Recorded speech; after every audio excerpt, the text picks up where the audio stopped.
G'day, guys.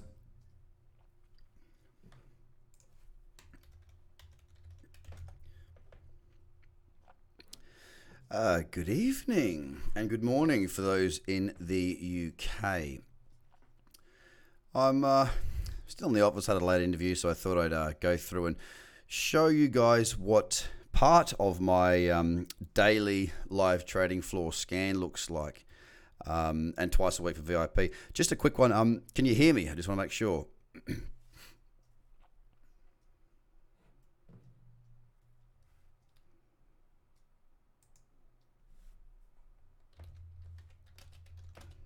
Can you hear me? Looks like you can. Just checking that everything's working as it should. Okay, sounds good. All right. So, yes, this is what I do. Well, part of my scans are each day with the live trading floor crew, 5 days a week and twice a week with the VIPs. I just wanted to basically walk you through basically just a scan of the market, really, and show you what it's all about. So, hang on. So let's do it.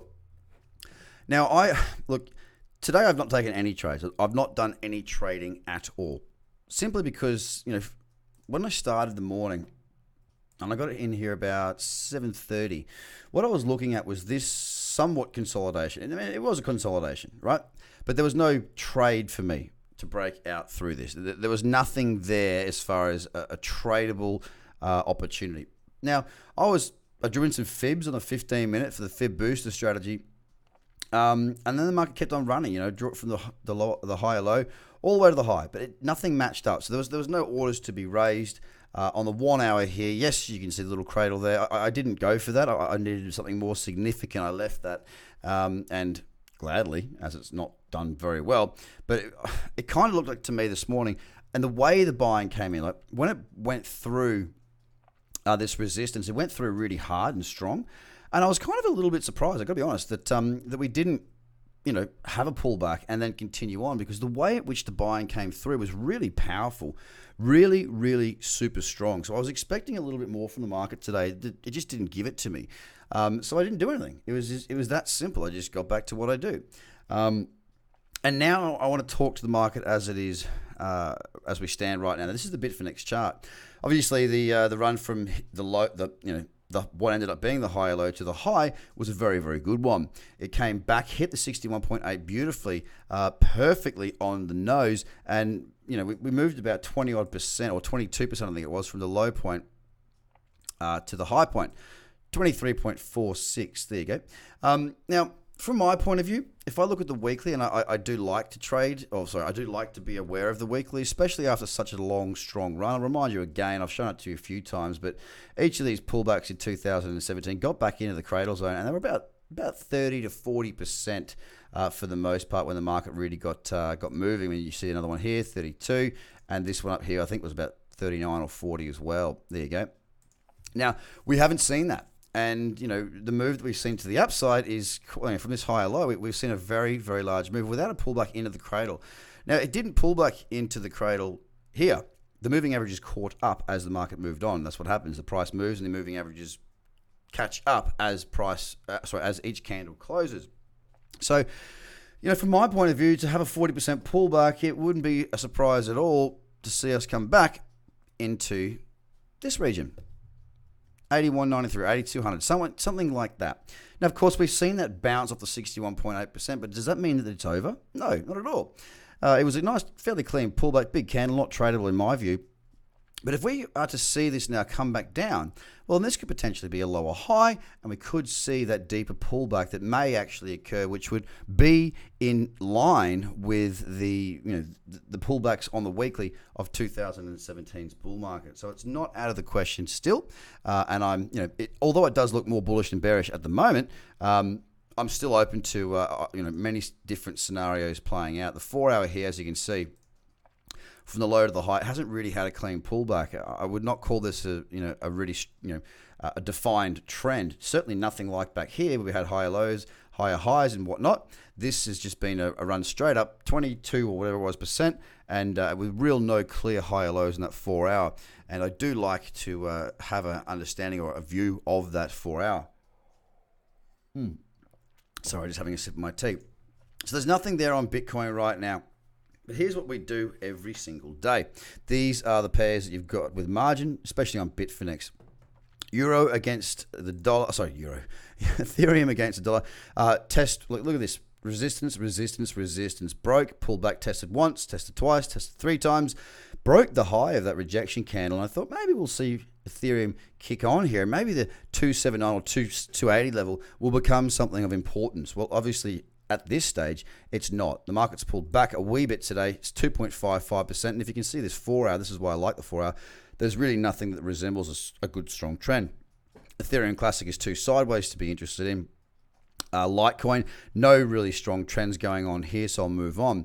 Bitcoin Cash, still very caught up. Nothing really of any success trend-wise from that point there.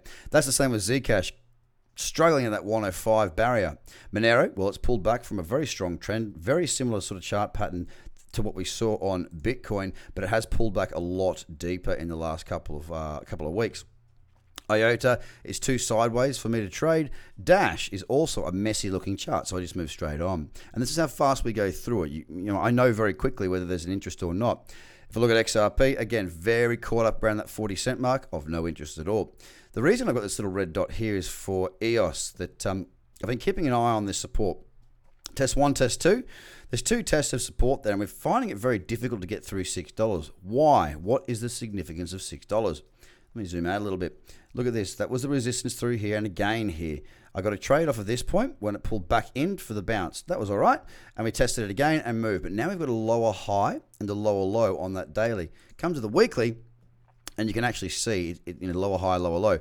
Now, it's not the most, it's not the strongest of downtrends by any means. I'm not going to trade it based on the weekly chart, but it just shows that to find lower high a lot clearer. So for me, if we are to set up around this 555 area for a trade, then I'd be more than happy to use that as a potential short to potentially hedge against the market if it was to fall. But at the moment, it's just in there as a work in progress. This is the 4 hour chart, and you can see it's been pretty average and stuck for quite some time. Sand, too thin for me to trade on margin. OMG's also been acting the same way. Neo's holding up. There's one thing that was of interest, but let's have a look to the 2. Look, I'm not going to bother. I'll just delete that line. I was just seeing if there was a couple of touches there. It's not defined enough, and there's nothing really for me tonight. I've got the log chart. Yeah, it's not neither here nor there. ETP. Too thin for trading on margin, so is EDO. Bitcoin Gold is flat as well. Zcash Bitcoin. Now we're coming into the Bitcoin pairings here. This is where you can see what the market's been doing. Have the alts been performing better than Bitcoin? And as you can see, there's quite a bit of green there. Zcash today is down. It pulled back into the cradle. I did not take that trade. It wasn't a defined enough trend. There's nothing there. Litecoin, Bitcoin also pulled back into that cradle zone. But that's the first pullback, so we don't have a defined downtrend. Left that as well. Would I consider it on the 4 hour, as there is a lower high and a lower low? No. I mean, my first glance is a no. I like to trade in good defined trends, and that would be too high risk. Stop above. It's just too high risk. Trend not defined. Market a little bit confused. Ethereum against Bitcoin. Oops, wrong one. Pop that up. You can obviously see here support, got close. Be interesting to see how we react to this level. It pulled back up strong, and then it tanked back down. Too big for a cradle trade, but you can also see how that cradle zone works. It does work consistently on all sorts of time frames. Monero, nothing there. Dash, Bitcoin, cradle back into the zone there. Relatively big candle, didn't take that either. It has moved since then, but nothing for me right now. XRP, Bitcoin, same sort of thing as Dash, big candle. Yes, it's moved, but there's nothing for me. Now, IOTA, same thing. The thing is, the IOTA candle wasn't overly large. It was sort of within the realms of possibility, but I did not take that. Nor on EOS, because essentially, look, let me see what this relevance of this level is. Yeah, okay, there, support through there. We've dipped below. I think we've got a couple of tests down here now. I just don't want to be shorting it around there at all. Do I keep an eye on the CME gaps? No, the only reason there is a gap is because the CME futures contract closes, whereas the actual Bitcoin market does not. That's why there is a gap there. I don't pay any attention at all. NEO, very, very messy chart. ETP, not looking great either. EDO, too thin. When I come to the Ethereum pairs, my issue at the moment is that they've been thin for quite a while. And what I mean by thin is look at the chart structure. It's all funny and gappy. If I jump to the 15 minute, look at the gaps here. See that? I can't get filled there. There's not enough volume. There's not enough going on for me to get a position on. So therefore, many of these IOTA pairs have been on the scan, but just not good enough. Look at that. You can't trade that. There's just too thin order books to actually get involved there from my point of view. I mean, so go cradle in that zone, but not a good enough trend, and also very, very thin. NEO ETH, an absolute mess. ETP ETH, a mess. EDO ETH, no. ZRX is grinding low, but really messy on the midterm. BSV. Not the week. Let's have a look at the 2-day. Oh, there's resistance there. It's a really ugly looking chart. These spikes do not interest me at all. That carries too much risk. I have never taken a trade on BSV against anything just because I haven't found a good order. Pull back in here. Yeah, short. Could have shorted that.